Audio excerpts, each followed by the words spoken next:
Pessoal, eu queria fazer uma avaliação essa semana, né? Que na verdade juntam duas temporadas, né? A primeira e a segunda, que hoje a gente está discutindo, as pessoas falam coisas, eu vou lá para os livros e volto. Então tem duas coisas que eu acho que são importantes para a gente fechar essa semana, que eu acho que foi uma semana muito produtiva em termos de leitura. A primeira coisa, nós não podemos confundir formação digital com transformação digital. Não podemos fazer essa confusão. Eu acho que realmente existe o que a gente pode chamar de terceira onda digital.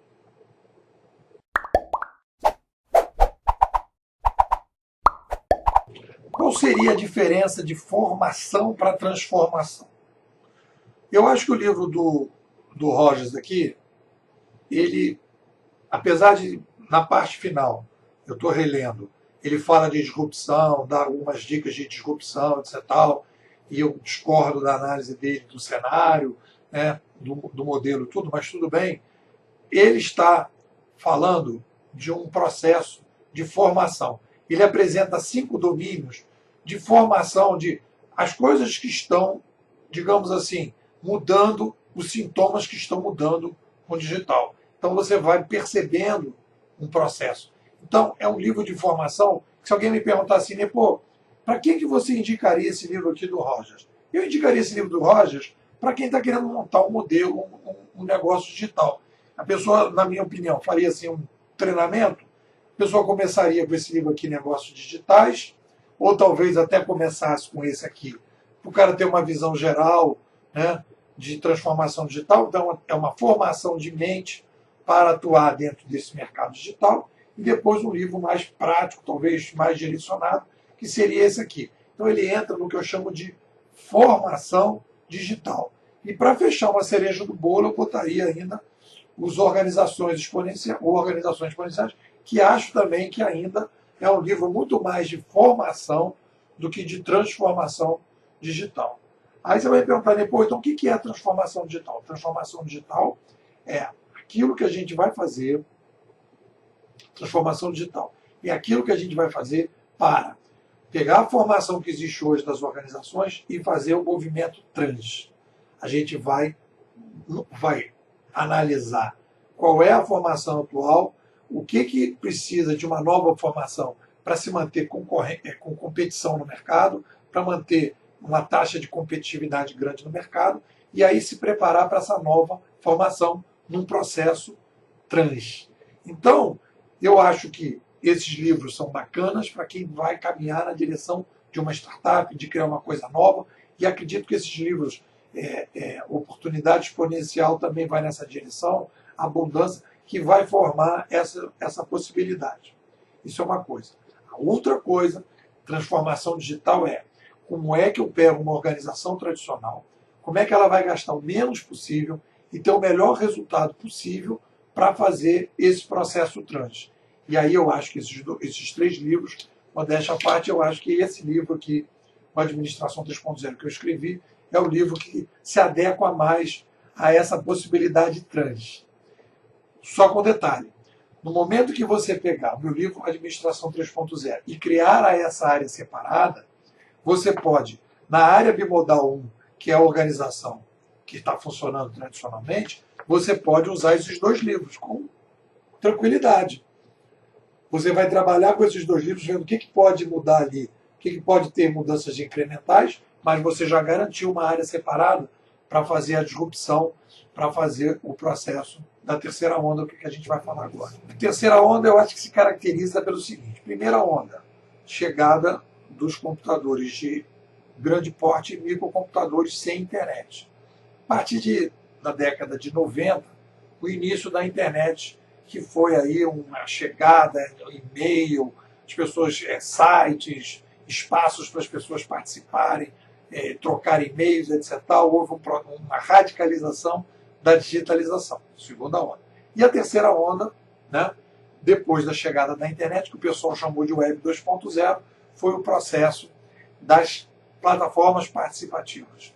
E aí você começa uma terceira onda e você começa uma nova etapa na internet que o somatório disso vai possibilitando a criação de novos modelos administrativos completamente diferentes.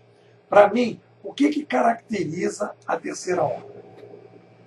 A terceira onda se caracteriza pela chegada de um novo modelo administrativo. O Uber não é da segunda onda. Quando o nosso amigo aqui fala da Nokia e da Kodak, e esse aqui fala de Britânia, né, da Britânia que vai resistir, etc, etc, nós estamos falando de segunda onda. Quando a gente está falando de sociedade da informação, sociedade do conhecimento, é a visão que a gente tinha na segunda onda. Era mais ou menos o que as pessoas pensavam na segunda onda. Só que na terceira onda aparece o Uber, aparece o Airbnb, que não apareceu na segunda onda. A terceira onda, obviamente, só é possível depois da primeira e da segunda. Então a gente está falando tudo de digitalização, mas a gente está falando da digitalização, da chegada dos computadores, da chegada da internet e da chegada das plataformas participativas. São 3 etapas diferentes. Então, quando as empresas falam em transformação digital, e eu percebo claramente isso na mentalidade desses autores que a gente está lendo, é o quê? Na cabeça deles, eles estão falando de digitalização. Estão fortemente pensando na questão da digitalização. E aí vão vários exemplos que vão sendo dados, né? A Kodak, que perdeu espaço para as câmeras digitais, tudo isso tem a ver com a digitalização.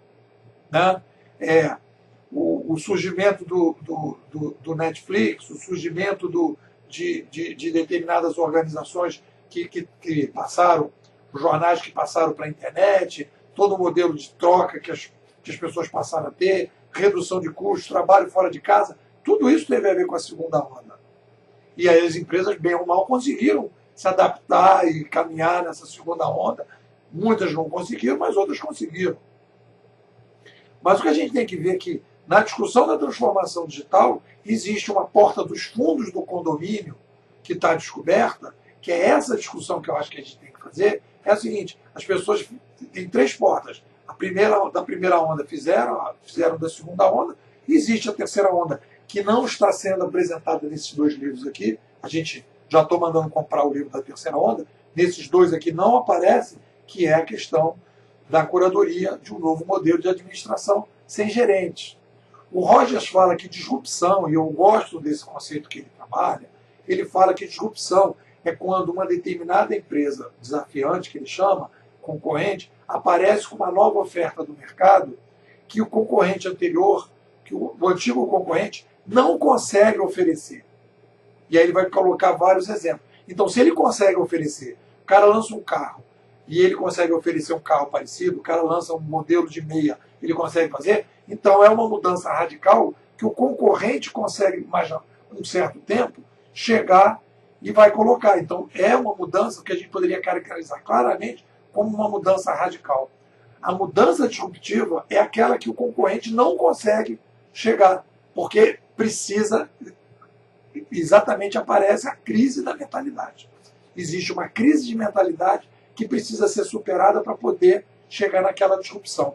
E é exatamente essa crise da terceira onda, esse momento que a gente precisa modificar no processo trans, que a gente precisa observar. As organizações não estão se preparando para a terceira onda, porque a gente está falando que é a terceira onda digital, que é basicamente a chegada da curadoria, em que as novas organizações matam o gerente e que criam um desafio de mentalidade gigantesco nas organizações tradicionais.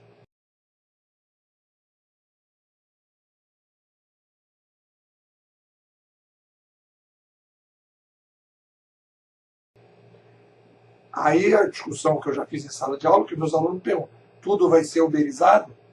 Não sei. Não sei. Existe uma aposta, no fundo eu acho que sim. Algumas empresas em alguns setores com mais velocidade e outros com menos. Mas a pergunta é, se for uberizado, ou se existem áreas na organização que podem ser uberizadas para manter a competição, mesmo para competir na segunda onda, ou mesmo se antecipando a terceira onda, né?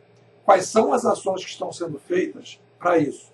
E o detalhe, esse tipo de ações da uberização, como trabalha com uma nova linguagem, né, não consegue ser implantada no modelo atual. Precisa dessa área separada. porque é um modelo completamente diferente de mudança de controle, né? De ordem e controle, porque você transfere o controle para os usuários e para os consumidores. Então a gente amadurece agora, nessa semana, em função das leituras, em função das contribuições que vocês deram, nas discussões, em função das reflexões, você vê que a gente já começa a falar de uma maneira mais interessante, já incorporando esses livros na maneira que a gente está pensando. É isso aí.